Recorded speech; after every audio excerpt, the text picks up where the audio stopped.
ప్రామాణికము అని చెప్పాలి. కాబట్టి క్రైస్తవ జీవితం అనగానే పర్టికులర్గా ఒక విషయమనే చెప్పలేము, చాలా విషయాలు మాట్లాడాల్సి ఉంటుంది. కాబట్టి మొదటి నుంచి నేను మాట్లాడేది ఏంటంటే క్రైస్తవులు అంటే ఎవరో ముందు మనకు అర్థం కావాలి. శిష్యుల్ని, క్రీస్తు యొక్క శిష్యుల్ని క్రైస్తవులు అన్నారు అని చూసాము. రెండవది, శిష్యులుగా గురువైన యేసు యొద్ద వారు నేర్చుకునేవారై ఉండాలి. శిష్యులంటే నేర్చుకునేవారు అనే విషయాన్ని ఆలోచన చేసాం మనం. మూడవదిగా మనం ఏమి నేర్చుకున్నాం?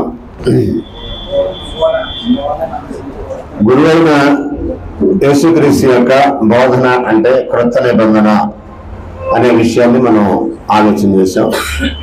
ఇప్పుడు దాంట్లో నాలుగవది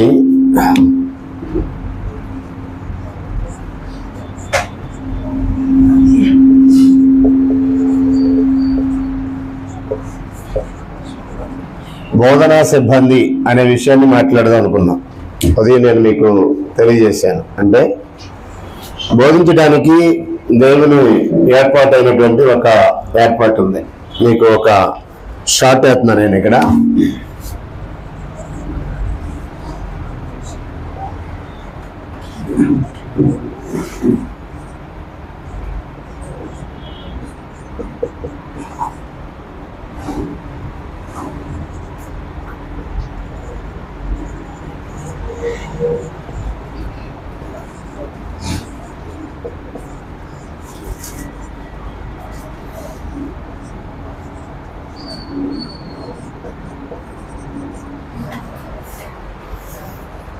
షార్ట్ మీరు జాగ్రత్తగా ఆలోచన చేసినట్లయితే, క్రొత్త నిబంధన చట్టానికి డిజైనరు దేవుడు అని మనకి క్లియర్గా ఉదయం మనం ఆలోచన చేశాం. ఆయనే క్రొత్త నిబంధన అని చెప్పేటి చేత మొదటిది పాతదిగా చేస్తున్నాడని చూసాం. ఇర్మీయా గ్రంథంలో ఇంకో నేను ఇజ్రాయేల్ వారితో యూదా వారితో కొత్త నిబంధన చేయబోతున్నాను అన్నాడు. సో దానికి సృష్టికర్త దేవుడు. యేసు ద్వారా మాట్లాడిన దేవుడే మాట్లాడాడు, ప్రవక్తల ద్వారా పితలతో మాట్లాడిన దేవుడే మాట్లాడాడు. టోటల్గా బైబిల్ అంటే దేవుని మాట, బైబిల్ అంటే దేవుని వాక్యము అనే విషయాన్ని మనం గ్రహించాలి. యేసు ప్రభు ద్వారా మాట్లాడినా దేవుడే మాట్లాడాడు, ప్రవక్తల ద్వారా మాట్లాడినా దేవుడే మాట్లాడాడు. కాబట్టి ఏ నిబంధనకైనా దేవుడే దాని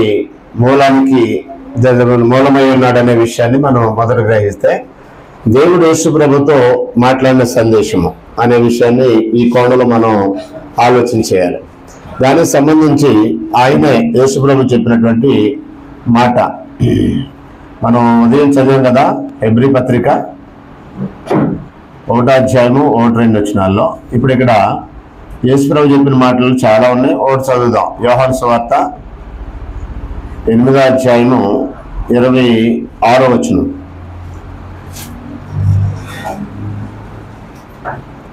యోహాను సువార్త 16వ అధ్యాయము 12-14. అలాగే అపోస్తలులకి ఆత్మ ద్వారా అనుగ్రహించబడినటువంటిది. ఎఫెసీ పత్రిక 3వ అధ్యాయము 3-5 వచనాలు. ఇక్కడ దశలోనికి రాసినటువంటి 2వ పత్రిక 2వ అధ్యాయము 14-15 వచనాలు. వాటన్నిటికీ సింపుల్గా ఒక్కొక్క దానికి ఒక్కొక్క ప్రిఫరెన్స్ ఇవ్వటం జరిగింది. చాలా ఉంటాయి, నేను ఒకటే మాట్లాడుతున్నాను. మాట్లాడింది ఎవరు? అన్ని కాలాల్లో దేవుడే. పూర్వకాలం మందు నానా సమయంలో నానా విధాలుగా ప్రవక్తల ద్వారా పితరులతో మాట్లాడిన దేవుడే, కుమారుల ద్వారా క్రైస్తవులతో మాట్లాడింది కూడా దేవుడే. రెండోది యోహాను సువార్త 8:26 అంటాడు, నా అంతటి నేనేమీ మాట్లాడలా, నా తండ్రి వద్ద వెళ్ళిన సంగతిని లోకానికి బోధించానన్నాడు. అంటే యేసు ప్రభు మాట్లాడిన ప్రతిదీ ఎక్కడి నుంచి వచ్చింది? దేవుని యొద్ద నుండి. ఉదయం మనం చూసాం కదా, ద్వితీయోపదేశకాండం 18:18 ఏమన్నాడు? నేను నా మాటలు అతని నోట ఉంచుదను అన్నాడు. ఎవరి నోట ఉంచుతారు? దేవుడు దేవుని మాటలు యేసు ప్రభు యొక్క నోట ఉంచుతాడు. ఆయన మీతో ఏం చెప్పినా అన్ని విషయాలు మీరు ఆయన మాట వినాలన్నాడు. ఇప్పుడు యేసు కూడా ఏమంటున్నాడు? 8:26 ఒకసారి చూడండి. మిమ్మల్ని గురించి చెప్పుటకును, యోహాను సువార్త 8:26 తీర్పు తెచ్చుటకును చాలా సంగతులు కలవు కానీ నన్ను పంపిన వాడు సత్యవంతుడు, నేను ఆయన యొక్క విరుల సంగతులే లోకమునకు బోధించుతున్నాను అన్నాడు. అంటే యేసుప్రభు వారి బోధ ఎక్కడి నుంచి వచ్చిందని క్లియర్గా అర్థమవుతుంది మనకంటే దేవుని యొద్ద నుంచి. తర్వాత పరిశుద్ధాత్మ అతను బయలుపరచాడని, పరిశుద్ధాత్మ బయలుపాటు ద్వారానే గ్రంథం మనకి వెలుగులోకి వచ్చిందన్న విషయం చదువుతున్నాం కదా. పరిశుద్ధాత్మకి కొత్త నిబంధన ఎక్కడి నుంచి లభించింది? ఒకసారి చదువుతాం. యోహాను సువార్త 16:12-14. నేను మీతో చెప్పవలసినవి ఇంకా అనేక సంగతులు కలవు, ఇప్పుడు మీరు వాటిని సహింపరు. అయితే ఆయన అనగా సత్యస్వరూపమైన ఆత్మ వచ్చినప్పుడు మిమ్మల్ని సర్వసత్యంలోనికి నడిపించును. ఆయన తనంతటి తను ఏమి బోధింపక వేటిని విను వాటిని బోధించి సంభవింపబో సంగతులు మీకు తెలియజేయను అన్నాడు. ఆయన నా వాటిలోని తీసుకొని, ఎవరి వాటిలోనివి ఎవరు తీసుకుంటారు? ఎవరి వాటిలోనివి ఎవరు తీసుకుంటారు? ప్రభువైన యేసుక్రీస్తు వాటిలో నుండి పరిశుద్ధాత్ముడు తీసుకుంటాడు. మీకు సర్వసత్యం చెప్తాడు, మిమ్మల్ని సర్వసత్యంలో నడిపిస్తాడు. ఇప్పుడు అపోస్తులకి ఆ సందేశం ఎలా వచ్చిందో ఎఫెసీ 3:3-5 వచనాల్లో మనం చదువుతాం. చూడండి ఒకసారి. 5వ వచనం డైరెక్ట్ చదివమ్మా. ఈ మర్మం ఇప్పుడు ఆత్మ మూలముగా దేవుని పరిశుద్ధులకు అపోస్తులకి ప్రవక్తలకి బయలుపరచబడి అన్నాడు. ఒక నిమిషం. ఆత్మ అపోస్తులకి బయలుపరిచాడు. ఆత్మకి ఎక్కడి నుంచి వచ్చింది? ప్రభువైన యేసు నుంచి వచ్చింది ఆత్మకి. మరి యేసు ప్రభుకి ఎక్కడి నుంచి వచ్చింది? తండ్రి దేవుని యొద్ద నుంచి వచ్చింది. ఈ షార్ట్ మీకు అర్థమైందా? సర్వాన్ని సంకల్పించిన వాడు దేవుడు. ఆయన ఏం చెప్పాలనుకున్నాడు కొత్త నిబంధనలో ఆ విషయం యేసుకు చెప్పాడు. యేసు చెప్పాల్సిన విషయాలు చెప్పి మిగిలిన బ్యాలెన్స్ పరిశుద్ధాత్మకు అప్పగించాడు. పరిశుద్ధాత్ముడు అపోస్తులకి సంపూర్ణమైన సత్యాన్ని బయలుపరిచాడు. దేవుని సంకల్పం అంతా ఏమీ దాచుకోకుండా బోధించాలని పౌలు ఎఫెసీ సంఘానికి సంఘ పెద్దలు పిలిచి అపోస్తుల గారు 20:20 20 అధ్యాయము 26-27 వచనాల్లో కూడా మాట్లాడతాడు. కాబట్టి అపోస్తులకి సంపూర్ణమైన సత్యం ఎవరు బయలుపరుస్తారని ప్రభు అన్నారు? పరిశుద్ధాత్ముడు. ఆ పరిశుద్ధాత్మ సంపూర్ణమైన సత్యాన్ని అపోస్తులకు బయలుపరిచాడు. అలా సంఘానికి అపోస్తుల ద్వారా సంపూర్ణమైన సత్యాన్ని అందించాడు. ఓ రకంగా దేవుడు డిజైన్ చేసి ఈ సిబ్బంది ద్వారా సంఘానికి సంపూర్ణ సత్యాన్ని అందించాడు. ఎవరా సిబ్బంది? యేసు, పరిశుద్ధాత్మ, అపోస్తులు. వీళ్ళంతా దేవుని సిబ్బందేనా? మాట్లాడాలి. యేసు తనంతటి తాను ఏమైనా మాట్లాడా? దేవుడు చెప్పింది చెప్పాడా? ఆయన అన్నాడు కదా, మనకి ఎందుకు డౌట్? అసలు నా ఇంతటి నేనేం చెప్పలేదు, నా తండ్రి అది విన్న సంగతులే లోకాన్ని చెప్పాను అన్నాడు. ఓకేనా? సో ఇందులో క్లియర్ ఇన్ఫర్మేషన్ తప్ప కన్ఫ్యూజన్ ఇన్ఫర్మేషన్ ఏం లేదు. It's very clear. అవునా? దేవుడు డిజైన్ చేశాడు, యేసుకు చెప్పాడు. యేసు కొంత చెప్పి కొంత పరిశుద్ధాత్మకు అప్పగించాడు. మిగిలిన భాగాన్ని అపోస్తులు పరిశుద్ధాత్మ సంపూర్ణంగా అందించాడు. అపోస్తులు సంఘానికి ఆ సిస్టాన్ని బోధించారు. ఇప్పుడు 2 వచనాలు చదువుదాం. కొంచెం దశలోనికి రాసిన 2వ పత్రిక 2వ అధ్యాయము 14-15, గలతీ పత్రిక 1వ అధ్యాయము 6-8 వచనాలు చూడండి ఒకసారి.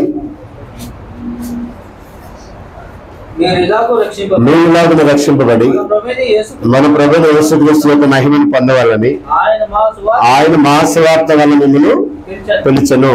కాబట్టి నిలకడగా ఉండాలి. ఎక్కడ నిలకడగా ఉండాలి? ఏవైతే వాళ్ళు బోధించారో ఆ బోధించబడినటువంటి బోధనాంశాల మీద నిలకడగా ఉండాలి. వారు ఏదైతే బోధించారో ఆ కొత్త నిబంధన సందేశం మీద నిలకడగా ఉండాలి. అపోస్తుల ద్వారా ఏదైతే బోధించబడిందో దాని మీద నిలకడగా ఉండాలి. 15 వచ్చిందండి. మా నోటి మాట వల్లనూ మా పత్రికల వల్లనూ మీకు బోధింపబడిన విధులను చేపట్టడే. అంటే దాన్ని దాటి కుడికి కానీ ఎడమకి కానీ వెళ్ళటానికి రైట్స్ లేవు. ఇంకా ఈయన అపోస్తులు కూడా లేదు. అది అపోస్తులు కూడా ఆత్మ బయలుపరిచిన దాన్ని మాట్లాడాలి తప్ప సొంతంగా మాట్లాడే రైట్స్ లేవు వాళ్ళకు కూడా. ఒకసారి గలతీ పత్రిక 1వ అధ్యాయం 6-8 వచ్చాను మనకు తెలిసినట్టుగా. క్రీస్తు కృపను బట్టి మిమ్మల్ని పిలిచిన వారిని విడిచి భిన్నమైన సువార్తకు మీరు ఇంత త్వరగా తిరిగిపోటు చూడగా నాకు ఆశ్చర్యం అవుతున్నది. అది మరి ఒక క్రీస్తు సువార్తను సరుపుకోరి మిమ్మల్ని కలవటపరచేవారు కొందరున్నారు. ఆ వచ్చిన జార్చండి, మేము మీకు ప్రకటించిన సువార్త గాక మరొక సువార్తను నేనైనను పరలోకం దిగి వచ్చిన ఒక దూతను మీకు ప్రకటించినట్లయితే అతడు శాపగ్రస్తుడవును గాక అన్నాడు. అంటే అపోస్తులకు ప్రకటించింది ఇట్స్ ఫైనల్. దాని తర్వాత ఇంకెవడు ఏం మాట్లాడటానికి వీల్లేదు. ఈవెన్ దో అపోస్తులు కూడా అది కాకుండా మరొకటి మాట్లాడటానికి ఛాన్స్ లేదు, రైట్స్ లేవు. సింపుల్గా మనం ఒకటి అర్థం చేసుకోవచ్చు. యేసు ప్రభు వారికి ఓన్గా టీచ్ చేసే రైట్స్ లేకపోతే అపోస్తులకు ఎక్కడి నుంచి వస్తుంది? పరిశుద్ధాత్మకి ఓనుగా మాట్లాడేది లేదు. నా వాటిలోనే తీసుకొని చెప్తాడు పరిశుద్ధాత్మ అన్నాడు. ఆయన తనంతటి తానే చెప్పడు అన్నాడు. ఎవరు? యోహాను సువార్త 16:13 వచ్చిన ఒకసారి చూడండి, 14 వచ్చిన చూడండి ఒకసారి. పరిశుద్ధాత్మకే రైట్స్ లేకపోతే, యేసు ప్రభు వారికి రైట్స్ లేకపోతే అపోస్తులకు ఎక్కడి నుంచి వస్తుంది? నేడు మాట్లాడే నాలాంటి చిన్నపిల్లలకి ఎక్కడి నుంచి వస్తుంది రైట్స్? ఉంటే మనకి మన నోటికి ఎదుగుతుంది మాట్లాడొచ్చా? 16:14 వచ్చిన చూడండి.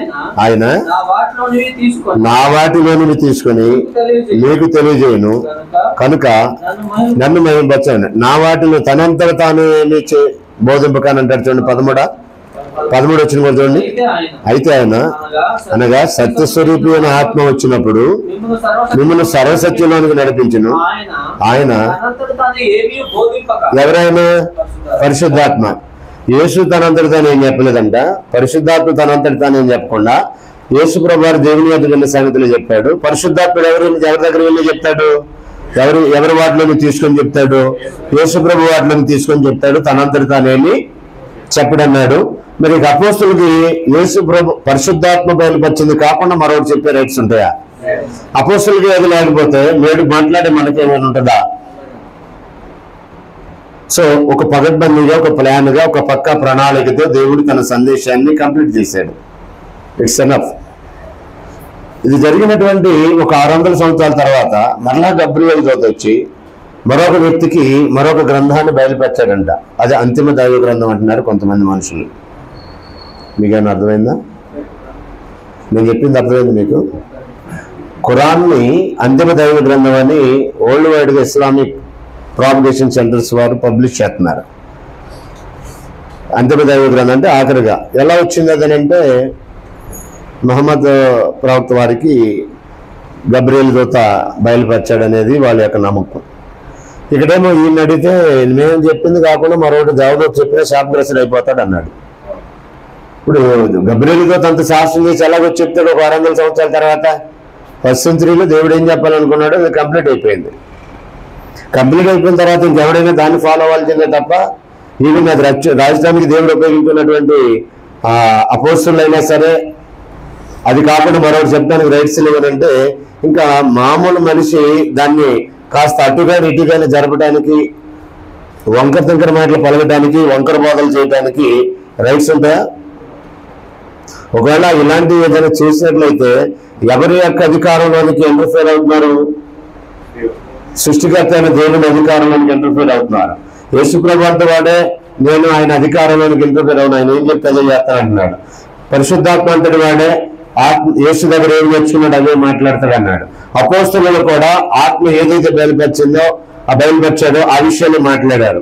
అలాగే సంఘానికి వాళ్ళు ఏం చెప్పారంటే దేవుడు యేసు ద్వారా, యేసు ఆత్మ ద్వారా, ఆత్మ మాకు ఏదైతే బయలుపరిచి ఇచ్చాడు ఈ కొత్త నిబంధన అదే చేయాలి, మీరైనా మేమైనా, వేరే ఆప్షన్ లేదు, కాబట్టి ఇది ఫైనల్ అన్నాడు. అన్న తర్వాత 600 సంవత్సరాల తర్వాత మళ్ళీ గబ్రియల్ దూత వచ్చి ఇంకో గ్రంథం పెట్టేస్తాడు. సరే ఎత్తే ఇచ్చాడు. దీనికి వ్యతిరేకంగా ఉంటుందా? దీనికి రిలేటెడ్గా ఉంటుందా? చెప్పాలి. దీనికి వ్యతిరేకంగా రిలేటెడ్ ఉంటుంది. అది దేవదూత అయితే గబ్రియల్ దూత అనుకో, దీనికి వ్యతిరేకంగా మాట్లాడతారు. గబ్రియల్ దూత వచ్చి చెప్పడు కదా. మరి అది దీనికి వ్యతిరేకంగా చాలా విషయాలు ఉన్నాయి. ఎక్కడ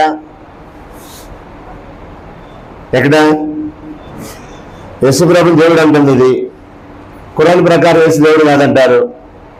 యేసుని దేవుని కుమారు అంటుంది. ఖురాన్ ప్రకారం అసలు దేవుని కుమారు లేరంటారు వాళ్ళు. యేసు ప్రభు ఏమో అనేక విషయాల్లో ఇదే రైట్ అని అంటాడు. దానికి భిన్నంగా వాళ్ళు మరొక బోధ చేస్తారు. అది ఎలాగేంటనేది తర్వాత మనం ఎగ్జాంపుల్ చెప్పినప్పుడు చూస్తాం. ఇందులో సిద్ధంగా చెప్పండి.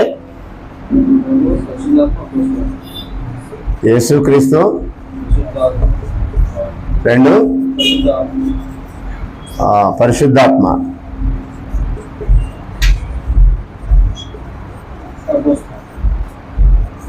మూడు అపోస్తలులు. ఇలాగా దేవుడు తన సందేశాన్ని ఏం చెప్పాలనుకున్నాడు అది కంప్లీట్ గా ఇచ్చేసాడు. ఒకసారి చదువుదాం. అపోస్తలుల కార్యములు 20వ అధ్యాయము 20వ వచనం, 26, 27 వచనం కూడా చూద్దాం. ఒకసారి చూడండి. అపోస్తలుల కార్యము 20వ అధ్యాయము 20వ వచనం. మరియు ప్రయోజనకరమైనది ఏది దాచుకొనక బహిరంగముగాను ఇంటింటను మీకు తెలియజేయచ్చు అని అన్నాడు. అంటే ఎక్కడెక్కడ చెప్పారన్ను? బహిరంగంగా చెప్పారు, ఇంటింట చెప్పారు అన్నాడు. 26 వచనం చూడండి. కాబట్టి మీరు ఎవరి నాశన విషయమైనను నేను దోషిని కాదని నేను మిమ్మల్ని సాక్ష్యం పెట్టుతున్నాను. దేవుని సంకల్పం అది మీకు తెలియకుండా నేనేమీ దాచుకొనలేదు. అంటే అంతా చెప్పేశాను అని చెప్తున్నాడు. రోమపత్రిక 16:25.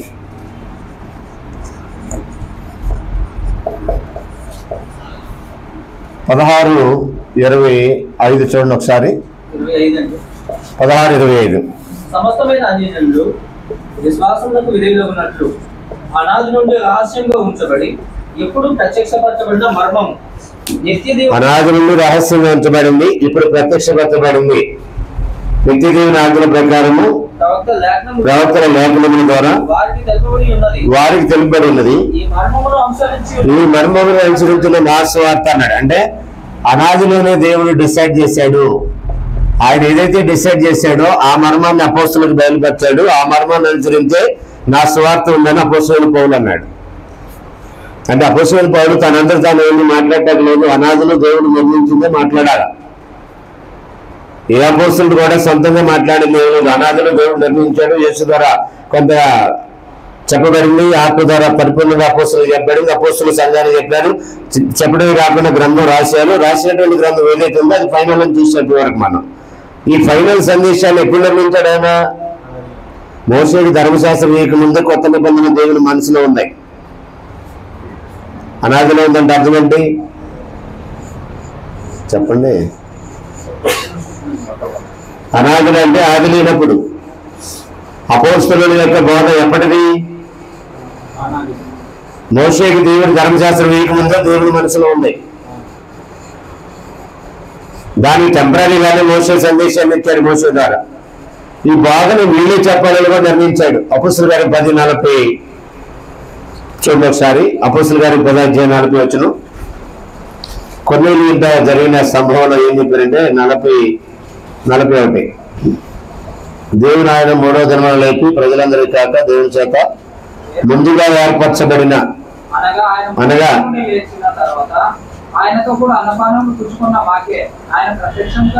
రైట్ అంటే అందరికీ కాకుండా ఈ కొత్త నిబంధన సందేశాన్ని దాన్ని ఉనికిలోకి తెచ్చిన యేసుక్రీస్తు వారి యొక్క పునరుద్ధానాన్ని సాక్ష్యం ఇవ్వడానికి అందరికి కాకుండా దేవుడు ముందుగా ఏర్పరిచినటువంటి అపోస్తలులకే ఆయన ప్రత్యక్షంగా ఆగిపోయినట్లు చేయటం జరిగింది.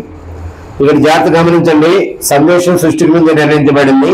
సందేశకులు కూడా సృష్టికి ముందే అపాయింట్ చేయబడ్డారు. అంటే దేవుని మనసులో అపోస్తలులు ఉన్నారు. దేవుని మనసులో కొత్త నిబంధన బోధ ఉంది. అపోస్తలుల యొక్క బోధ ఉంది. అపోస్తలులు కానీ అపోస్తలుల బోధ కానీ ఎప్పుడు ఆలోచించాడు దేవుడు అంటే అనాదిలోనే ఆలోచించాడు. తలంపు కాదు. It's not a accidental event. It's a pre plan before the foundation of the world. భూమికి ఆకాశాలు పునాదులు వేయగలిగితే ఏ నిబంధన ద్వారా క్రైస్తవుల జీవితాన్ని కట్టుకోవాలో, జీవితాన్ని జీవించాలో, క్రైస్తవ జీవితం ఎలా ఉండాలో ఆ విషయాన్ని జగత్తు పునాది వేయబడకమని సంకల్పించాడు. ఇది అనుకోకుండా వచ్చినటువంటి సందేశం కాదు. దానికి అపోస్తలులు అంబాసిడర్స్, రాయబారులు అన్నాడు. కొరింథీయులకు రాసిన 2వ పత్రిక 5వ అధ్యాయం 20 వచ్చింది చూడండి. అపోస్తలులు అన్నారు మేము ఆయనకి రాయబారులు కూడా అంటున్నాడు. ఇంగ్లీష్లో ఏమన్నాడంటే అంబాసిడర్స్ ఆఫ్ క్రైస్ట్ అని అన్నాడు. 5వ అధ్యాయం ఒకసారి 20 వచ్చింది చూడండి. కావున దేవుడు మా ద్వారా వేడుకున్నట్లు మేము క్రీస్తుకు రాయబారులమై దేవునితో సమాధానపరుడని క్రీస్తు పక్షముగా నేను బతిమాలుకొంచున్నాము అన్నాడు. అంటే ఇంగ్లీష్లో అన్నాడంటే రాయబారులు అన్నమాట, అంబాసిడర్స్ అన్నారు.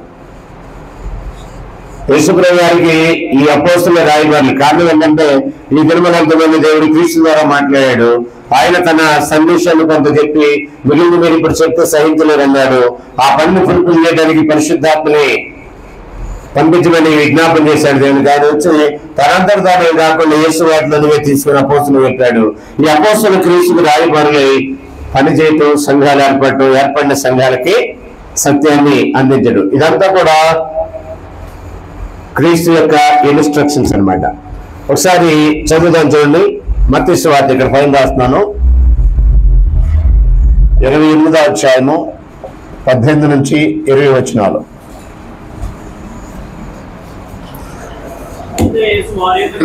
అయితే యేసు వారి వద్దకు వచ్చి, పరలోకమందును భూమి మీదను నాకు సర్వాధికారం ఇవ్వబడినది, కాబట్టి మీరు వెళ్ళి సమస్త వెళ్ళని శిష్యులుగా చేయడు, తండ్రి యొక్క కుమారుడు యొక్క పరిశుద్ధాత్మ యొక్క నామానికి బాప్తిస్మమిచ్చు, నేను మీకు ఏ సంగతులు ఆజ్ఞాపించకుండా వాటన్నింటినీ గైకొన్న వాళ్ళని వారికి బోధించుడి అన్నాడు. ఒకసారి ఇది చూడండి. ఈ భాగంలో యేసు మాట్లాడిన మాటల్లో క్రొత్త నిబంధన అవుట్లైన్ కనపడుతుంది. 4 సువార్త రచనలు చదివితే యేసు ప్రభు యొక్క సర్వాధికారం కనపడుతుంది మనకి, మత్తయి, మార్కు, లూకా, యోహాను సువార్తల్లో. కాబట్టి నాకు సర్వాధికారం ఇవ్వబడి ఉన్నది అని ఆయన అన్నాడే. ఆ విషయం మనకు అర్థం కావాలంటే సువార్త రచన 4 గ్రంథాలు చదవాలి. తర్వాత మీరు సమస్త వెళ్ళని శిష్యులుగా చేయండి, తండ్రి యొక్క కుమారుడు పరిశుద్ధాత్మ యొక్క నామమున బాప్తిస్మం ఇవ్వండి అన్నాడు కదా. అపోస్తలుల కార్యాలయ పుస్తకం 28 చదివితే వాళ్ళు వెళ్ళి శిష్యులుగా చేయటం, బాప్తిస్మం ఇవ్వడం అనే కార్యక్రమం కనపడుతుంది. అర్థమవుతుందా నేను చెప్పింది? మత్తయి సువార్త 28:18 వచనంలో నాకు సర్వాధికారం ఇవ్వబడింది అన్నాడు. సువార్త రచన 4 చదివితే ఆ విషయం అర్థమవుతుంది. సమస్త వీళ్ళని శిష్యులుగా చేసి బాప్తిస్మం ఇవ్వండి అన్నాడు. అపోస్తలుల కార్యం చదివితే అర్థమవుతుంది. అలాగే నేను మీకు ఏ సంగతులు ఆజ్ఞాపించదు వాటన్నిటి గైకొన్న వాళ్ళని వారు బోధించుడి అని అన్నాడు. ఆ విషయాలు రోమా పత్రిక నుంచి యోగా పత్రిక వరకు పత్రికలు చదివితే అర్థమవుతాయి. ఈ పత్రికలన్నీ కూడా ఏంటి? గైకొనవలసిన సంగతులు. అర్థమవుతుందా? మత్తయి సువార్త 28వ అధ్యాయము 18 నుంచి 20 వచనాలు మాట్లాడుతున్నారు. యేసు యొక్క అధికారము సువార్త రచనలో కనిపిస్తుంది. శిష్యులుగా చేసి బాప్తిస్మం ఇవ్వటం అపోస్తలుల కార్యంలో కనిపిస్తుంది.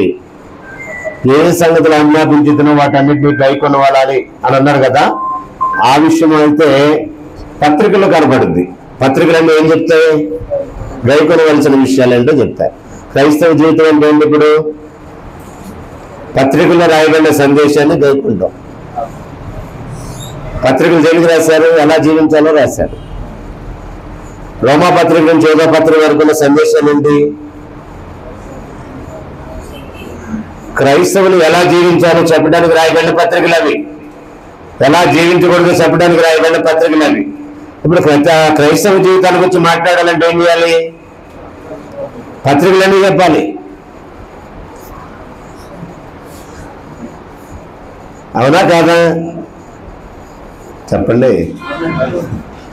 నేను మీకు ఏ సంగతులు ఆజ్ఞాపించడం వాటన్నిటిని వారు అంబాల్సిన క్రైస్ట్ అండి. అపోస్తలులు ఏం చేయాలి వారంటే ఏ సంగతుల ఆజ్ఞాపించారో వాటన్నిటి గైకొనలాగా వారికి బోధించడం అన్నాడు. వీళ్ళ బాధ్యత ఏంటి? గైకొనవలసిన సంగతులు బోధించడం. శిష్యులుగా చేయటం ఎక్కడ కనపడుతుంది? అపోస్తలుల కార్యంలో. గైకొనవలసిన సంగతులు ఎక్కడ కనపడుతుంది? పత్రికల్లో. 20 వచ్చిన ఏమన్నాడు? మత్తయి సువార్త 18:20లో ఇదిగో యుగ సమాప్తి వరకు సదాకాలం మీతో కూడా ఉంటానన్నాడు. ప్రకటన గ్రంథం చదివితే స్టార్టింగ్ లోనే 7 స్థానిక సంఘాల మధ్య సంచరించేవాడు యేసు ప్రభు అని ఉంటుంది. అంటే ఆయన సంచరిస్తున్నాడు, సమాచారం అంతా గ్యాదర్ చేస్తున్నాడు, ఒక ఇన్ఫర్మేషన్ ఇస్తున్నాడు. నీలో ఉన్న మెరిట్ ఇది అంటున్నాడు, నీలో ఉన్న డీమెరిట్ ఇది అంటున్నాడు. ఎబిసి సంఘానికి వచ్చి మెరిట్ డీమెరిట్ మాట్లాడాడు. స్వర్ణాలు ఉన్న సంఘాల గురించి మెరిట్ డీమెరిట్స్ మాట్లాడాడు.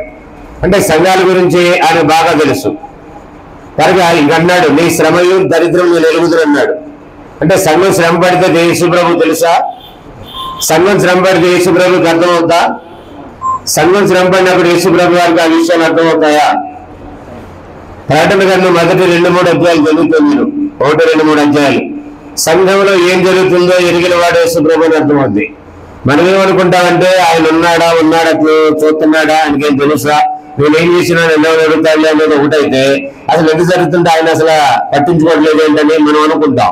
జనరల్ ఏంటంటే ఆయన సంఘాన్ని గురించి ఆయన పట్టించుకుంటాడు. అపొస్తలుల కార్యం 9వ అధ్యాయంలో చదివినప్పుడు సంఘాన్ని పాడు చేస్తున్నాడు సౌలు. పట్టించుకున్నాడా ప్రభు? పట్టించుకున్నాడు. ప్రకటన గ్రంథం జరిగేటప్పుడు ఏమవుతుందంటే, నువ్వు శ్రమలు పడుతున్నావా, యేసు ప్రభు చూస్తున్నాడు అంటే ఏం చెప్పాడంటే, నేను చూస్తున్నాను, నాకు అన్నీ తెలుసు, నేను మీకు తోడై ఉంటాను, మీరు ఓటమి పొందిన వారు కాదు, మీరు అపజయులు కాదు, మీరు విజయులు. 5వ అధ్యాయం 9-10 వచనాలు చదివితే, ఒకవేళ భూమి మీద మీరు శ్రమల పాలైతే మీదే విజయం అన్నాడు. ప్రకటన గ్రంథం 20వ అధ్యాయం 4-6 వచనాలు చదివితే, ఒకవేళ మీరు చంపబడుతున్నారా మీదే విజయం అని అన్నాడు. మీరు క్రీస్తు కూడా 1000 ఏళ్ళు ఏలుబడి చేస్తారన్నాడు. ఒకవేళ యేసు వచ్చే వారికి అలాగే ఉన్నారా, అయితే అక్కడ కూడా మీరు యుగయుగాలు ఏలుదురు అని అన్నాడు. అంటే ప్రకటన గ్రంథం యొక్క సారాంశం ఏంటంటే, శ్రమలలో క్రైస్తవుడు నిలబడితే వాడు విజయుడు, శ్రమల్లో పారిపోతే వాడు అపజయులు. నేను జయించాను, నా తల్లి సింహాసనం మీద కూర్చున్నాను, జయించి వారిని నాతో కూడా సింహాసనం మీద కూర్చొని పెడతాను. సింహాసనం మీద కూర్చున్న వారు విజయులా అపజయులా? గెలిచిన వాళ్ళ ఓడిపోయిన వాళ్ళ? మన యేసు ప్రభు గెలిచాడు, ఓడిపోయాడా? 3 మేకలు పీక్కోలేనాడు అని ఒకడు వాగుతున్నాడు. గెలవటానికి పేకలేదు ఆయన, పీడితే ఓడిపోయాడు కదా సంగతి తెలియదు అమ్మాయికి. అర్థమైనా? గెలవాలి, ఆయన శ్రమ పెట్టాలి, ఈయన గెలవాలి, సహించాలి, ప్రాణం పోయినట్టుగా, మరణం పొందినట్టుగా, అనగా శిలువ మరణం పొందినట్టుగా విధేయత చూపాలి. విధేయత చూపడానికి, విధేయతకి అర్థం చెప్పడానికైనా మరణిస్తే ఈ అజ్ఞానికి అర్థం కాక 3 మేకులు పీక్కోలేదేవుడు మనకు రక్షకుడంట అని హేళనగా మాట్లాడుతూ ఉంటాడు. ప్రకటన గ్రంథం కూడా క్రైస్తవులు పొందే హింసల్లో వారు విజయం సాధించిన వారని చెప్పడానికి రాసింది. ఇదిగో నేను సుఖ సమాప్తి వారు సదాకాలం మీతో కూడా ఉంటాను అని అన్నాడు. సో ఇక్కడ మీకు క్లియర్గా అర్థమైన బోధనా సిద్ధంగా ఎవరు? యేసు, పరిశుద్ధాత్మ, అపోస్తలులు. ఫైనల్ గా దేవుడు యేసు అపోస్తలుల ద్వారా ఏదైతే చెప్పాలంటే అదంతా చెప్పించేశాడు. వాళ్ళకి ఆజ్ఞాపించింది ఏంటంటే, వెళ్లే ముందు అపోస్తలులకి నేను మీకు ఏ సంగతులు ఆజ్ఞాపించిందో వాటన్నింటినీ గైకొనాలన్నాడు. ఆ గైకొనవలసిన విషయాలు పత్రికలు చదివితే క్రైస్తవ జీవితం అర్థమవుతుంది. ఇప్పుడు క్రైస్తవ జీవితం గురించి చెప్పమంటే ఇప్పుడు 21 పత్రికలు చెప్పాలి మీకు. అయినా తమ్ముడు జీవన్ బాబు వచ్చినా ఏ పత్రికలు చెప్పినప్పుడు అందులో ఏం కనపడుతుంది మీకు? క్రైస్తవ జీవితం కనపడింది. రైట్. దీంట్లో ఆఖరి ఒక విషయాన్ని మాట్లాడి మనం ముగించేద్దాం. రోమన్ సంఖ్య 5.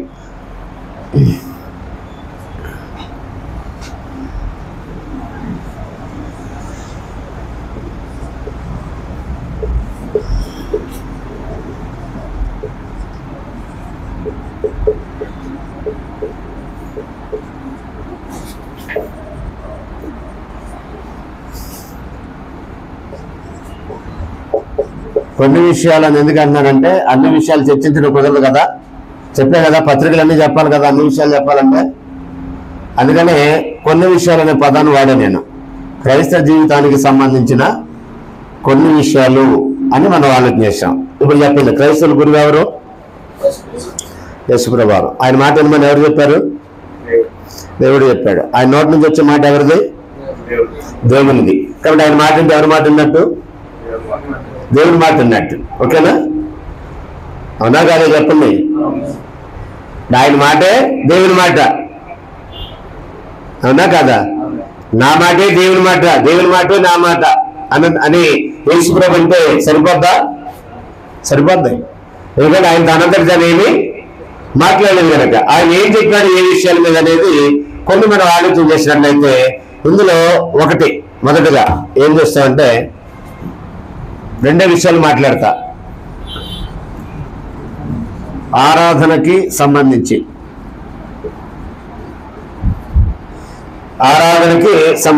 ఒక విషయం, అంటే భక్తికి సంబంధించిన విషయాలు చాలా ఉన్నాయి. అందులో ఆరాధన స్పెసిఫిక్ గా ఆయన మాట్లాడిన ఒక విషయాన్ని మనం ఆలోచన చేద్దాం.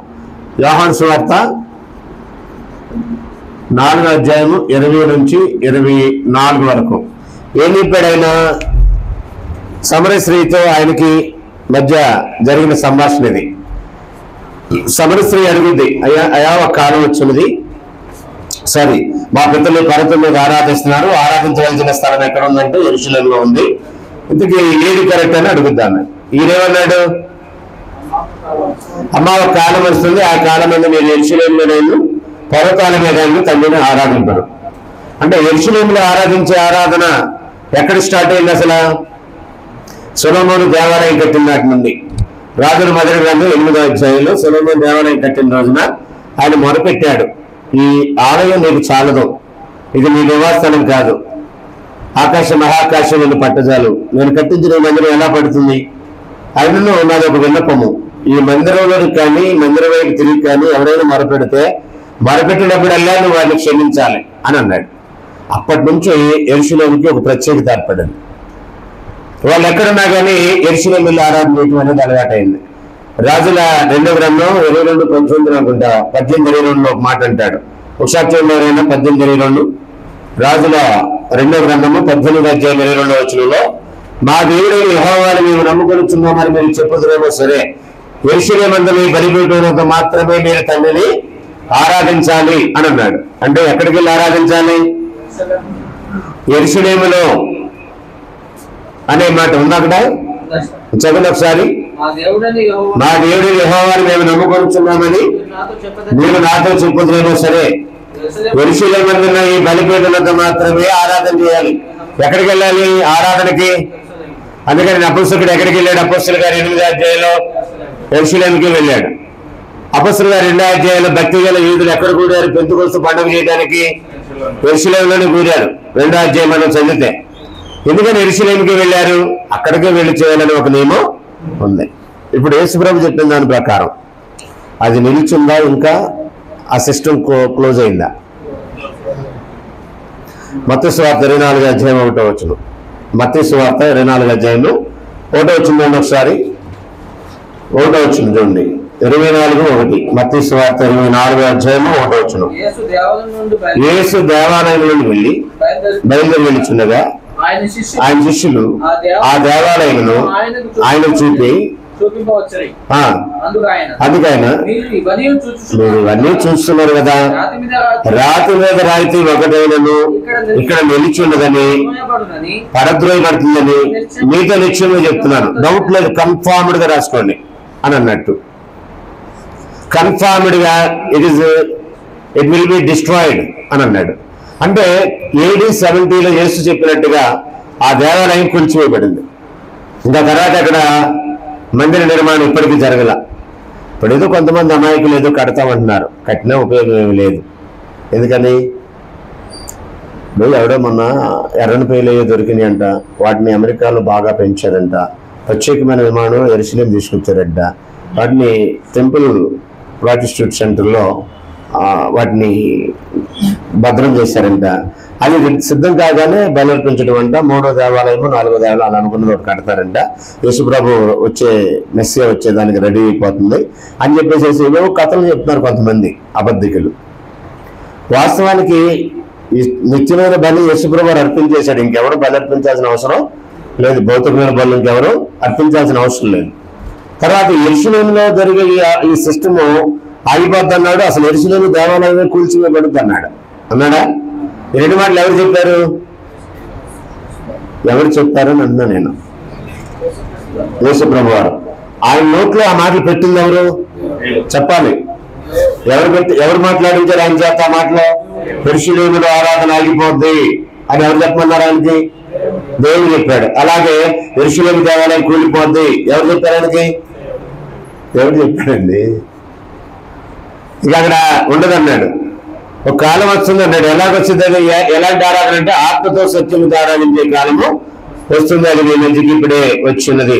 తను ఆరాధించే వారు ఎట్టవారే కావాలని దేవుడు కోరుతున్నాడు అని అన్నాడు. అంటే ఇప్పుడు యెరూషలేముకి ఏమైనా ప్రాధాన్యత ఉందా?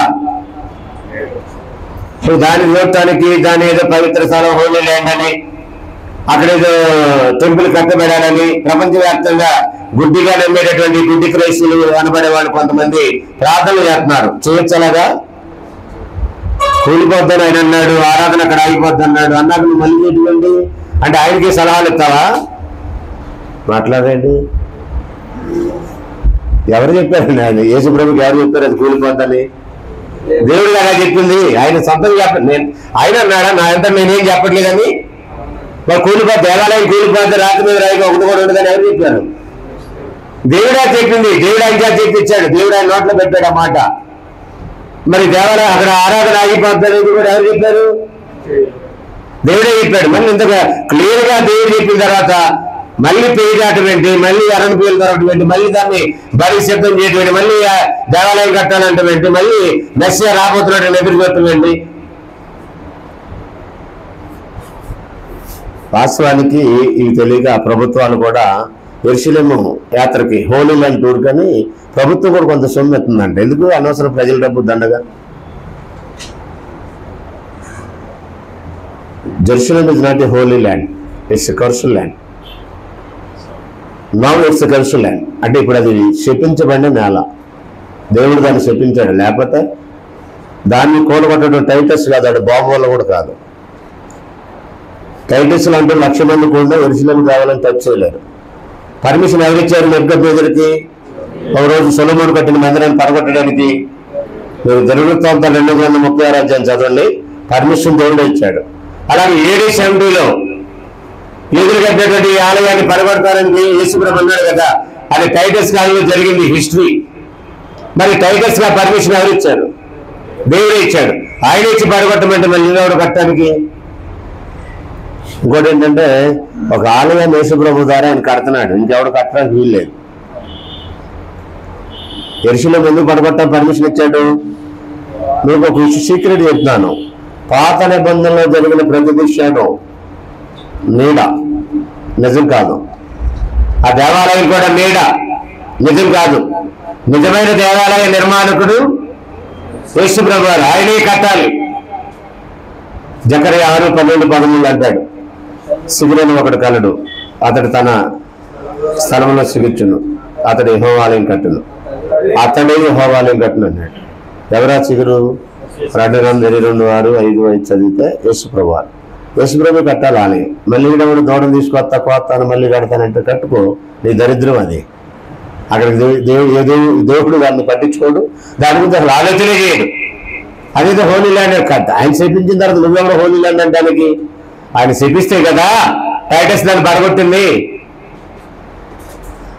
సో చాలా మందికి ఈ విషయం తెలియక అది క్రైస్తవ జీవితం అనుకున్నారు. అక్కడికి వెళ్తాం, పుణ్యక్షేత్రం వెళ్ళొచ్చానన్నంత ఫీల్ అవుతుంటారు.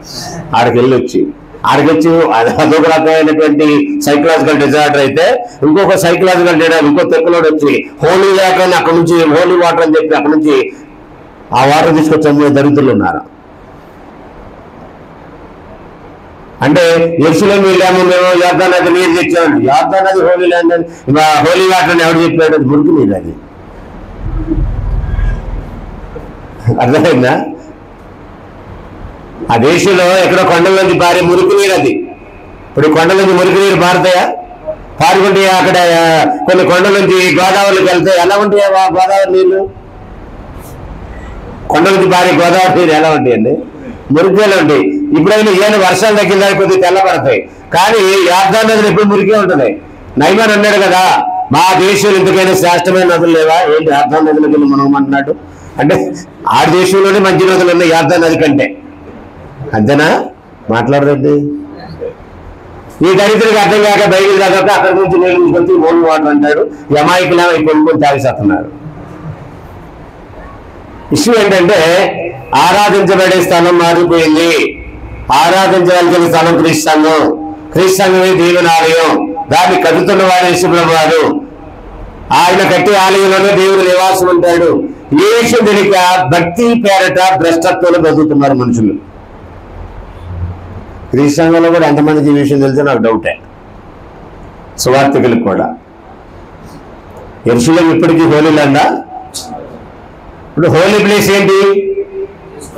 క్రీస్తు యొక్క స్వరక్తునికి సంపాదించిన సంఘము. అదే పరిశుద్ధమైనది. అందులోనే దేవుడు నివాసం ఉంటాడు. ఎఫెసీ పత్రిక 2వ అధ్యాయం ఏమన్నాడు?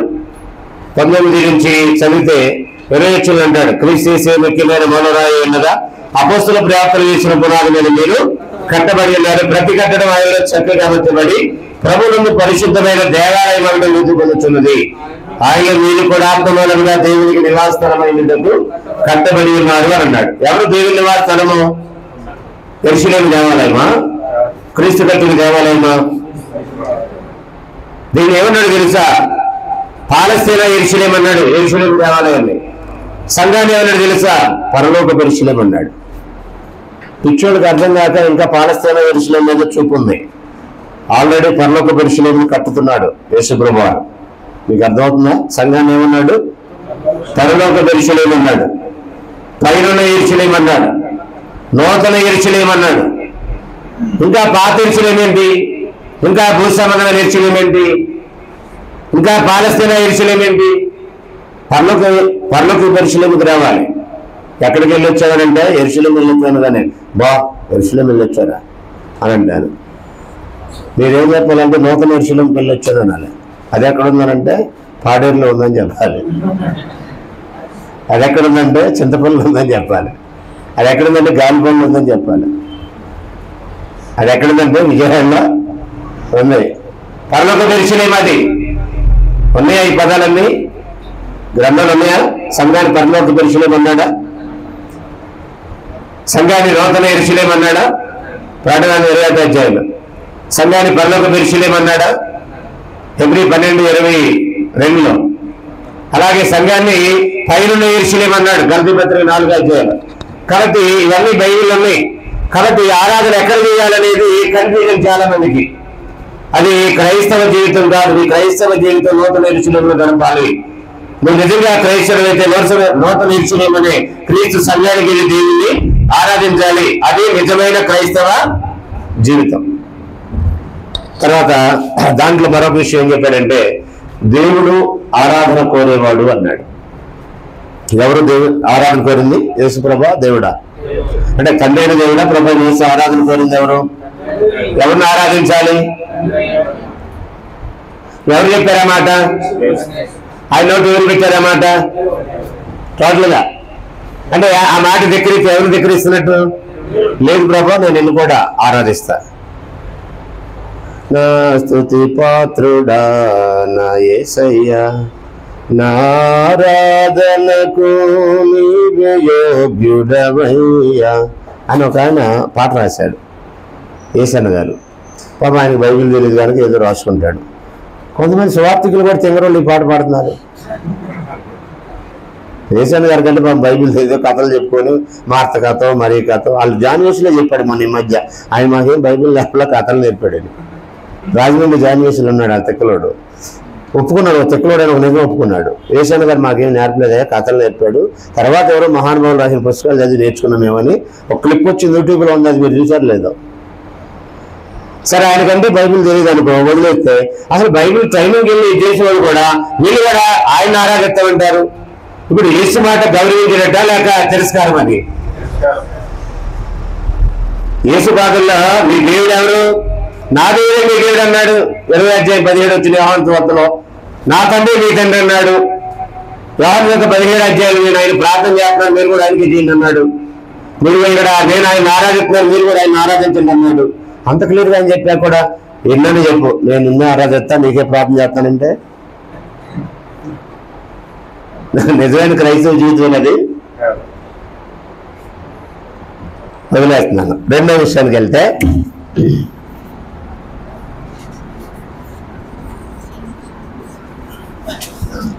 యేసు బోధనలో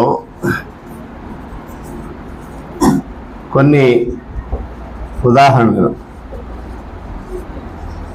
ఇందులో చాలా ఉన్నాయి. ముఖ్యంగా కొండ మీద ప్రసంగంలో ఆయన మాట్లాడినప్పుడు ఆయన అనుసరించిన పద్ధతి ఏంటంటే, ఒకసారి ఒక మాట చదువుదాం. మత్తయి సువార్త 5వ అధ్యాయము 28 వచ్చింది చూడండి. మత్తయి సువార్త 5వ అధ్యాయం 28 వచ్చింది చూడండి. ధర్మశాస్త్రాన్ని కంపేర్ చేస్తూ ధర్మశాస్త్రంలో రాయబడింది కదా, నేనైతే మీకు ఇలా చెప్తున్నాను అంటాడు. ఒకసారి చదువుతాం చూడండి. వ్యభిచారం చేయవద్దని చెప్పబడిన మాట మీరు ఉన్నారు కదా, నేను మీతో చెప్పినది ఏమనగా, ఒక స్త్రీని మోహం చూపుతో చూసి ప్రతివాడు అప్పుడే తన హృదయం వ్యభిచారం చేస్తున్నాడు అని అన్నాడు. ఈ మాట జాగ్రత్త కాస్త గమనించండి. ఒకప్పుడు ధర్మశాస్త్రం ఏం చెప్తుందంటే 10 ఆజ్ఞల్లో ఒక ఆజ్ఞ ఏంటంటే నీ పొరుగువారి భార్యను ఆశించొద్దని అన్నాడు, వ్యభిచారం చేయొద్దు అని అన్నాడు. వ్యభిచారం అనేది పాపం అని అన్నాడు. సరే, ఇక్కడ ఈయన కొంచెం ముందుకు ఒక స్టెప్ వేసి కొంచెం స్ట్రాంగ్ గా చెప్తున్నాడు. అంటే మూలాలకు వెళ్ళాడు ఈయన. మూలాల కంటే ఒక స్త్రీ కానీ పురుషుడు కానీ ఈ పాపం చేయడానికి కారణం ఏంటంటే ముందు హృదయంలో జరుగుద్ది. ఆలోచన ఎక్కడ పుట్టింది పాపానికి? కాబట్టి యేసు బోధ హృదయం నుంచే ఏమర్థం చెప్పాడు? ఇప్పుడు చేతులు కడుక్కోకుండా భోజనం ఎందుకు చేస్తున్నారని శిష్యుల్ని వచ్చి ప్రభుని ఆనాటి శాస్త్రుల పరిచయాలు ప్రశ్నించారు. ఏంటో నీ శిష్యులు అసలు చేతులు కూడా కడుక్కోకుండా భోజనం చేస్తున్నారు, పెద్దలు పారంపర్యాచారాన్ని లెక్క చేయట్లేదు, అసలు ఇదేమీ నచ్చలేదు, మాకేం నచ్చలేదు, ఏం చెప్తున్నావు అసలు నీకు శిష్యులు? కానీ ఆయన నిలదీశారు. ఒరే, లోపలికి వెళ్ళేది ఏమి మనిషిని అపవిత్రపరచదురా, లోపల నుంచి బయటకు వచ్చేది మనుషుల్ని అపవిత్రపరచుద్దని ఆయన వివరణిస్తూ లోపల నుంచి ఏమేమి వస్తాయి అన్నాడు? వ్యభిచారము, దొంగతనము, నరహత్య, ఇవన్నీ కూడా ఎక్కడి నుంచి వస్తాయి? హృదయం నుంచే. అంటే దొంగతనం చేయాలంటే ముందు ఎక్కడ ప్లాన్ వేస్తాడు? స్కెచ్ ఎక్కడ వేస్తాడు? హృదయంలో వేస్తాడు. తర్వాత పేపర్ మీద వస్తుంది అది రూట్ మ్యాప్ పెట్టు, అక్కడ ఉన్నటువంటి సెక్యూరిటీ ఫోర్స్ ఎంత, దాన్ని మనం అధిగమించాలంటే ఏం చేయాలనేది ముందు తర్వాత పేపర్ మీద వస్తుంది. ఒక ఇంజనీర్ కూడా ముందు ఎక్కడ ఆలోచిస్తాడు? ఒక ఇంటి ప్లాన్ ఇవ్వాలంటే మైండ్ లో ఆలోచిస్తాడు. ఒక స్పిరిచువల్ కూడా ఒక బాధ్యతగా పనిచేసాడు ఏం చేస్తాడంటే ముందు అసలు మైండ్ లో థింక్ చేస్తాడు ఏం మాట్లాడాలి అని, తర్వాత అది పేపర్ మీద పెడతాడు దాన్ని ఎలా ఆర్డర్లో పెట్టాలని, తర్వాత వచ్చిన ప్రజలకు దాన్ని ఎలా ప్రజెంట్ చేయాలని. అంటే ఇదంతా కూడా ముందు ఎక్కడ జరుగుతుందంటే అతని హృదయంలో జరుగుతుంది. అందుకని యేసు అన్నాడు హృదయంలో ఏం జరుగుతుందో మాట్లాడి ఒకరి హృదయంలో ఈ ఆలోచన ఎప్పుడైతే వచ్చిందో అప్పుడే ఆ కార్యం జరుగుద్ది అన్నాడు. మీకు అర్థం కావడానికి ఒక ఎగ్జాంపుల్ చెప్తా. అబ్రహాము తన కుమారుడైన ఇస్సాకును బలిగా అర్పించాడా? 22 అధ్యాయం ఆదికాండం మీరు 12 వచ్చింది చదివితే ఆయన అర్పించలేదు, గొర్రె అతనికి బదులు గొర్రె పిల్లని అర్పించాడు. ఏమో రైట్? నిజమేనా? ఆదికాండం 22, 12, 13 ఏముంది అక్కడ? ఇస్సాకు బదులు గొర్రెను వధించినట్టుగా పొట్టేలు వధించినట్టుగా ఉంటుంది. కానీ హెబ్రీ 11:17లో అతని కుమారుడైన ఇస్సాకుని బలిగా అర్పించి అని అన్నాడు. ఎక్కడ అర్పించాడు? కట్టెల మీద, హృదయంలోనా? చెప్పాలి. అర్పించాడనుందా? అక్కడేమో ఆయనకి బదులు పొట్టేళ్ళు అర్పించాడు. కానీ హెబ్రీ రచయిత ద్వారా పరిశుద్ధాత్మ లేదా యేసు ప్రభువారు ఏం మాట్లాడుతున్నాడంటే అబ్రహాము తన కుమారుని బలిగా అర్పించినప్పుడు అంటే అర్పించాడు. ఎక్కడ? కట్టెల మీద కాదు అర్పించింది, హృదయంలో ఇస్సాకుని అర్పించాడు. కాబట్టి ఒక మంచి కానీ చెడు కానీ ఎక్కడ ప్రారంభమవుతాయి? స్టార్టింగ్ పాయింట్ ఏంటి అసలు? హృదయం. కాబట్టి దాన్ని ఏమన్నాడంటే హృదయం అన్నిటికంటే మోసకరమైంది, అది ఘోరమైన వ్యాధి కలిగినాడు. దాన్ని గ్రహించగలవాడు ఎవడు? దేవుడు.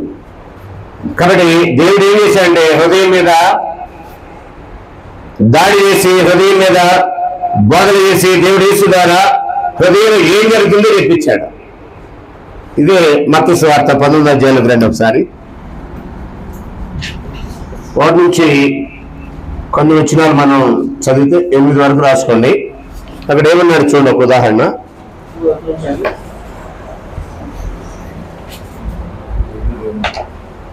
తీసారా?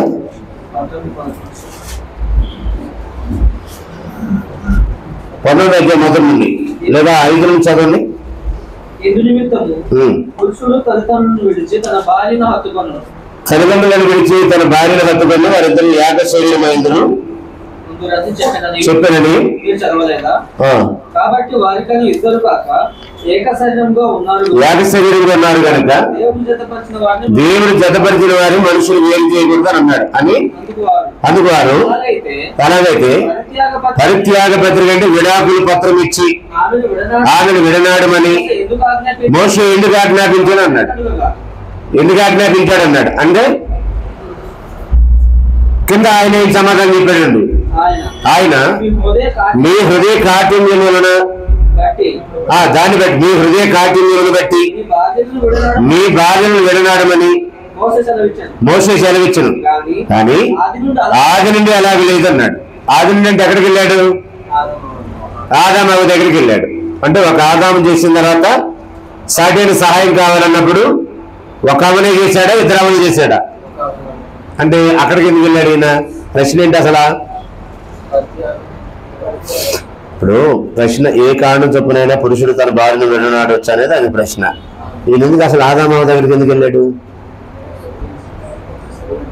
వివరణ ఇచ్చే క్రమంలో అక్కడికి ఎందుకు వెళ్ళాడు?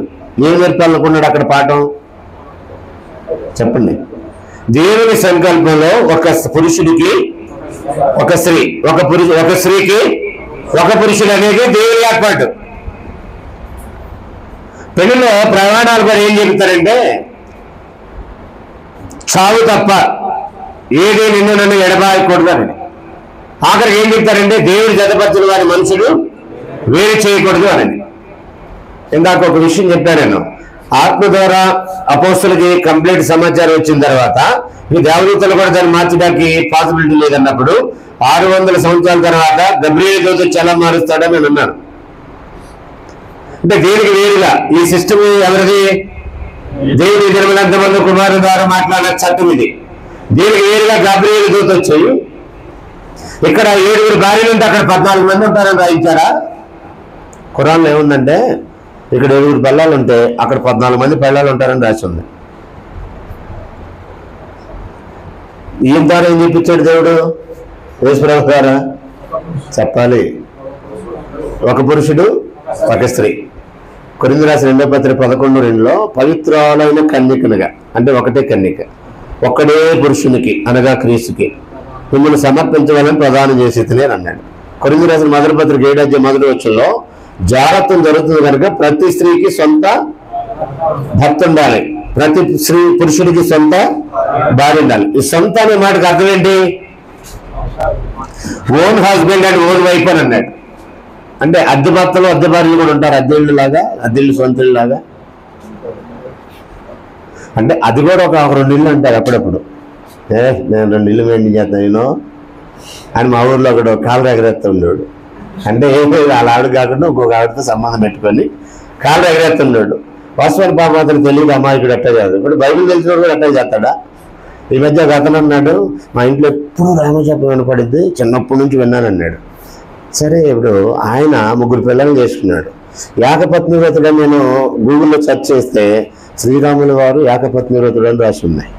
మరి చిన్నప్పటి నుంచి రామజపం చేసేవాడు 3 పిల్లలు అటు చేసుకున్నాడో నాకు అర్థం కాదు. రాముడు ఏకపత్ని వ్రతుడు కదా. ఈ మధ్య ఒకడు రాజకీయాన్ని మతాన్ని 2 కలిపి ఎట్టొకట్ట ముఖ్యమంత్రి అవ్వాలని కలలు కంటున్నాడు. తెగ ప్రయత్నాలు చేస్తున్నాడు. ప్రజలు చచ్చిపోయిన పర్లా, కొట్టుకు చచ్చిన పర్లా, నేను మాత్రం ముఖ్యమంత్రి పీఠం ఎక్కాలని కళ్ళగంటూ ఏదేవో మాట్లాడుతూ నోటికి వచ్చిన మాట్లాడుతున్నాడు.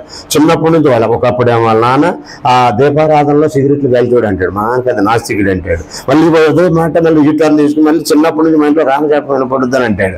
అసలు ఇన్ని ఉన్నాడు. అసలు నేను పొద్దున్నప్పటి నుంచి మా సనాతన ధర్మం అంటే బాగా తెలుసు అంటాడు. ఇప్పుడు సనాతన ధర్మం తెలిసినోడు అయితే సనాతన ధర్మంలో జోగిని వ్యవస్థ ఉంటుంది. ఇప్పుడు ఇంట్లో ఉన్న వాళ్ళు సనాతన ధర్మం ప్రకారం జోగినీలు చేశారా? ఎంతమంది చేశారు వాళ్ళ ఇంటి ఆడపిల్లల్ని? ఇప్పుడు ఆయన కూతుర్ని జోగిని చేస్తాడా? కనీసం బుర్ర లేకోకుండా సనాతన ధర్మం అంటే ఏంటో తెలియకుండానే సనాతన ధర్మం పాటిస్తానంటాడు. రాముడు అంటే ఏంటో తెలియకుండానే రామజపం ఎప్పటి నుంచో వింటున్నానంటాడు. కనీసం జ్ఞానం లేకుండా ఆ సిస్టమ్ ఉన్నవాడు. మీరు కొట్టి చూడండి గూగుల్లో ఏకపత్ని వ్రతుడు అనగానే మొట్టమొదటి ఇచ్చే ఇన్ఫర్మేషన్ ఏంటంటే శ్రీరాముడి గురించి చెప్తాడు. గూగుల్లోకి వెళ్తే నేను పరస్త్రీని కన్నెత్తి కూడా చూడనటువంటి మహాపురుషుడు అని రాస్తుంది. మరి అలాంటి మహాపురుషుడు చెప్పని వాడికి 3 పిల్లలేంటి?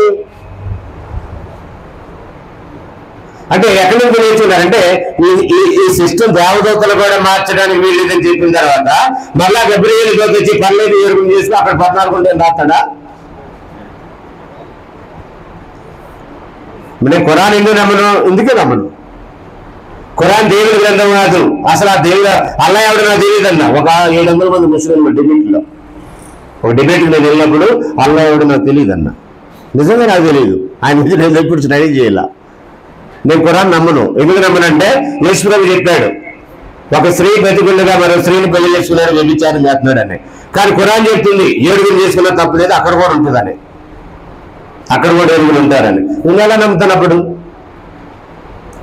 బైబిల్కి దానికి అసలు సంబంధం లేదు కదా. సో ఇలాంటి విషయాలన్నీ నేర్చుకోవడానికి ఆఖరికి ఒక విషయం చెప్పి ముగించేస్తా. అదేంటంటే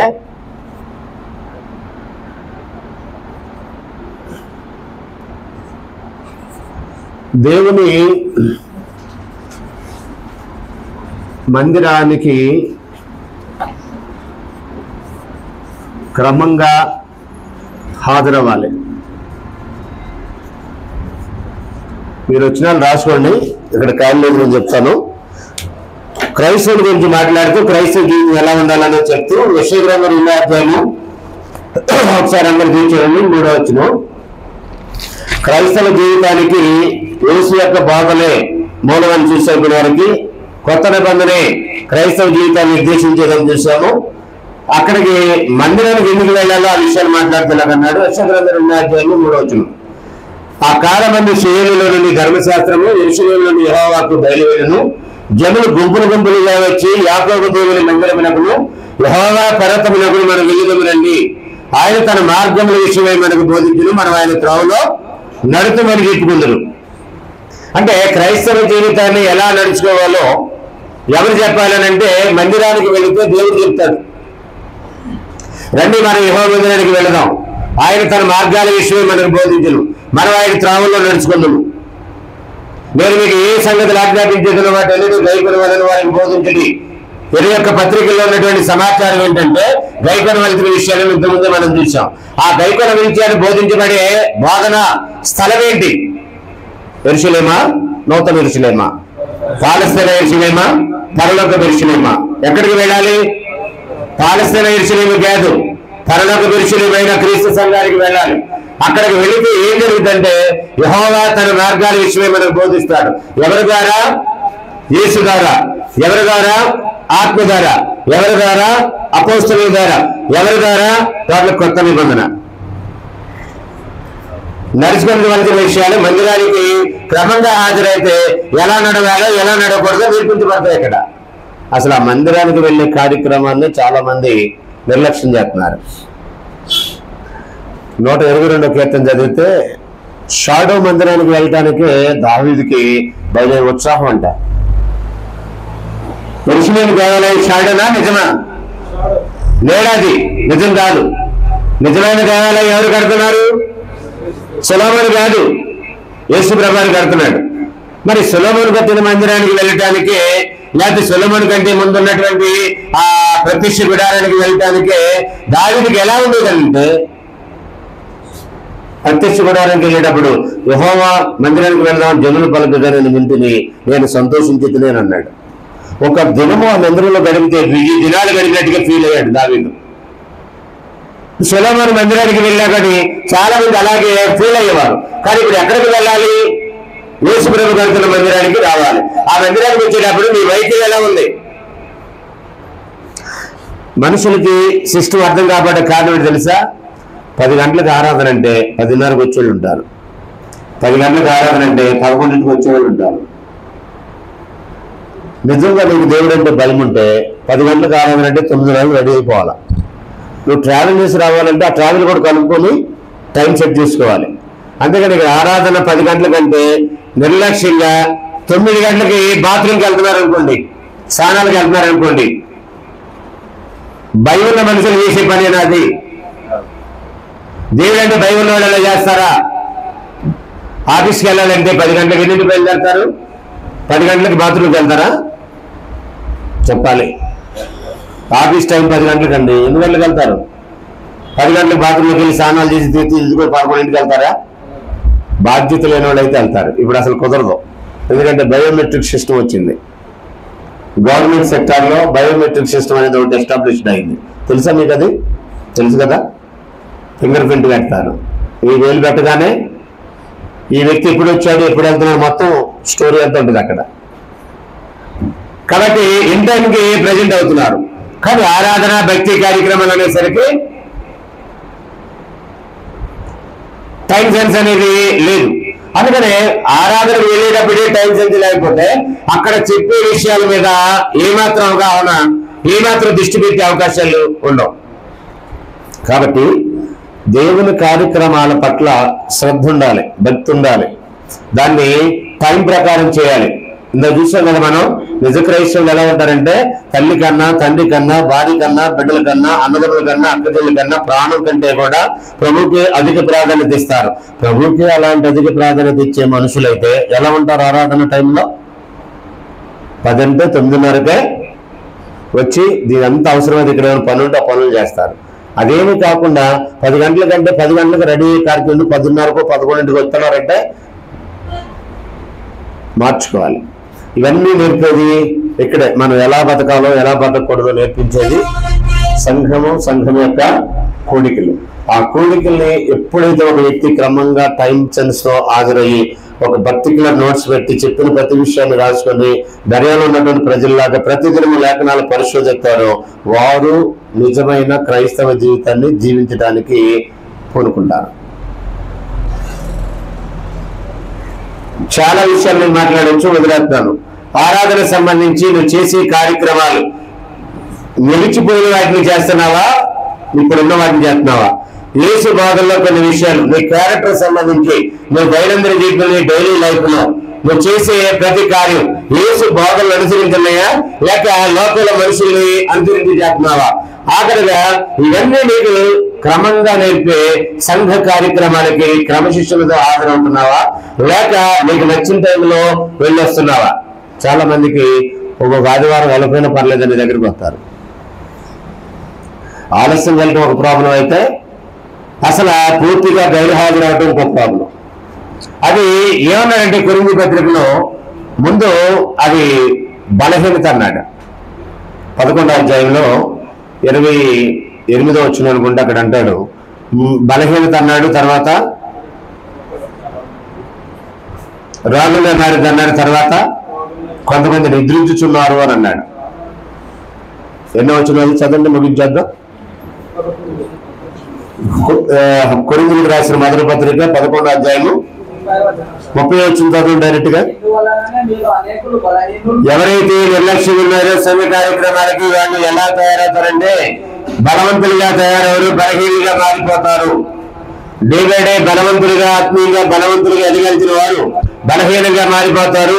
సెకండ్ ఏంటి? రోగులుగా మారిపోతారు ఆత్మీయంగా. థర్డ్ ఏంటి? చాలా మంది నిద్రించుచున్నారు అన్నాడు. అంటే ఆత్మీయంగా చచ్చిపోతారు అని అర్థం. సంఘ కార్యక్రమాలని నిర్లక్ష్యం చేయకూడదు. ఫిబ్రవరి 10:24 అన్నాడు కొందరు మానుకొని చున్నట్టుగా సమాజంగా కూడుట మానకూడదు అన్నాడు. ఆ దినము సమీపించడం మీరు సూచన కలిగి మరీ ఎక్కువగా అలాగే చేయొచ్చు అని అన్నాడు. కాబట్టి సంఘ కార్యక్రమాలకి ఆది క్రైస్తవులు ఎలాగైతే కూడారో అపొస్తలులు గారు 2:46 మీరు చదివితే ప్రతిదినము దేవాలయాలకు తప్పక కూడుకొని రాశారు. అపొస్తలులు గారు 20వ అధ్యాయం 7వ వచనం అంటాడు ఆదివారం రుచి కూడినప్పుడు అన్నాడు. కొరింథీ మొదటి పత్రిక 11వ అధ్యాయం 18వ వచనం అంటాడు మీరు సంఘంగా కూడినప్పుడు అని అంటాడు. అంటే ఈ కూడికల్లో ఎవరైతే క్రమంగా హాజరవుతారో వాళ్ళు బలవంతులుగా ఉంటారు, వాళ్ళు రోగానికి గురి కాకుండా ఉంటారు, వాళ్ళ ఆత్మీయులు చచ్చిపోకుండా ఉంటారు. సంఘ కార్యక్రమాలను నిర్లక్ష్యం చేసేవాడు బలహీనుడవుతాడు ముందు, తర్వాత రోగిగా మారుతాడు, ఆఖరికి ఆత్మీయంగా చచ్చిపోతాడు. ప్రాణగంధులు అన్నాడు కదా జీవించుచున్నావన్న పేరు మాత్రం నీకున్నది కానీ నీవు మృతుడుగా అన్నాడు. కాబట్టి ఆ పరిస్థితి మనకు రాకుండా ఉండాలంటే మనం చేసేది మన క్రైస్తవ జీవితం దేవుడు మెచ్చేదై ఉండాలంటే దాని అన్నిటికీ మూలం ఏంటంటే లాస్ట్ పాయింట్ మనం ఏం చేసామో సంఘ కార్యక్రమాలకి హాజరవ్వాలి. అది దూరమా, భారమా, ఖర్చా, కష్టమా ఇవన్నీ చూడకూడదు. దురదృష్టం ఏంటంటే ఈ భౌతికమైన పనులకి దూరం, భారం, ఖర్చు, కష్టం గుర్తురావు. సంఘము దాని కార్యక్రమాలకు వెళ్ళాలంటేనే దూరము, భారము, ఖర్చు, కష్టం ఇవన్నీ గుర్తొస్తాయి. ఉద్యోగానికి అవన్నీ గుర్తురావు, చుట్టాలింటికి వెళ్ళడానికి అవన్నీ గుర్తురావు. రోజు పని చేయడానికి కిలోమీటర్లు వెళ్తారు, రోజు వెళ్తారు సోమవారం నుంచి శనివారం వరకు, దానికి అసలు గుర్తురావు. ఉద్యోగానికి రోజు వెళ్తారు కానీ సమయం కూడే స్థలం కొంచెం దూరం ఉంటే దూరం అయిపోయిందండి అంటారు. ఇలాంటి వాళ్ళు ఒక రోజుకి ఆత్మీయంగా చచ్చిపోతారు. సంఘ కార్యక్రమాలని సీరియస్గా తీసుకోవాలి. ఏం మాట్లాడాము ఈరోజు మనం అంటే క్రైస్తవ జీవితంలో? ఒకటి క్రైస్తవులు అంటే ఎవరు, రెండు చెప్పండి, మీరే చెప్పండి. ఒకటి క్రైస్తవులు అంటే ఎవరో చూసాం, రెండోది క్రైస్తవులు అంటే శిష్యులు, ఆ శిష్యులు ఎవరంటే నేర్చుకునేవారు యేసుప్రభు దగ్గర, మూడోది క్రైస్తవులను బట్టి ఆ శిష్యులకి బోధన అంశాలు ఏంటి అంటే కొత్త నిబంధన చూసాం. 4వది బోధన సిబ్బంది ఎవరంటే యేసు, పరిశుద్ధాత్మ, అపోస్తలులు అని చూసాము. ఆఖరి పాయింట్ మనం ఏం చూసాం అంటే క్రైస్తవ జీవితానికి సంబంధించిన కొన్ని విషయాలు. నీ ఆరాధన సంబంధించి దేవుడు చెప్పిన డిజైన్లు ఉండాలి, నీ వ్యక్తిగత జీవితానికి సంబంధించి దేవుడు చెప్పిన డిజైన్లు ఉండాలి. నీవన్నీ కూడా నీకు క్రమంగా అలవాటు అవ్వాలంటే సంఘ కార్యక్రమాలకి విధిగా హాజరవ్వాలి. అలా హాజరవుతూ భక్తి జీవితంలో మనము ఆదర్శంగా బ్రతకడానికి ప్రయత్నం చేద్దాం. ఎవరు మనల్ని వేలెత్తి చూపించేలాగా కాకుండా మనందరూ ఆదర్శంగా తీసుకొని అనేక మార్పు చెందేలాగా మనం ప్రయత్నం చేయాలి. మనం ఎంత మాట్లాడినా దానికంటే బాగా ప్రభావితం చేసేది ఏంటంటే మన బ్రతుకు. మనం మాట్లాడే దానికంటే మన బ్రతికి బాగా మనుషులుగా ప్రభావం చూపుతుంది. వాక్యం లేకుండానే పవిత్ర ప్రవర్తన వల్ల తమ భర్తలను మార్చవచ్చు అంటున్నాడు పేతురు, ఒక భార్య పవిత్ర నడవడిక వల్ల. కాబట్టి ఏది ప్రాముఖ్యమేనంటే మనం బోధించే బోధ కంటే ఆ బోధకు అనుకూలంగా మనం జీవించే జీవితమే, ఆ క్రైస్తవ జీవితమే ఇతరులు మార్చడానికి ఎక్కువగా దోహదపడుతుంది.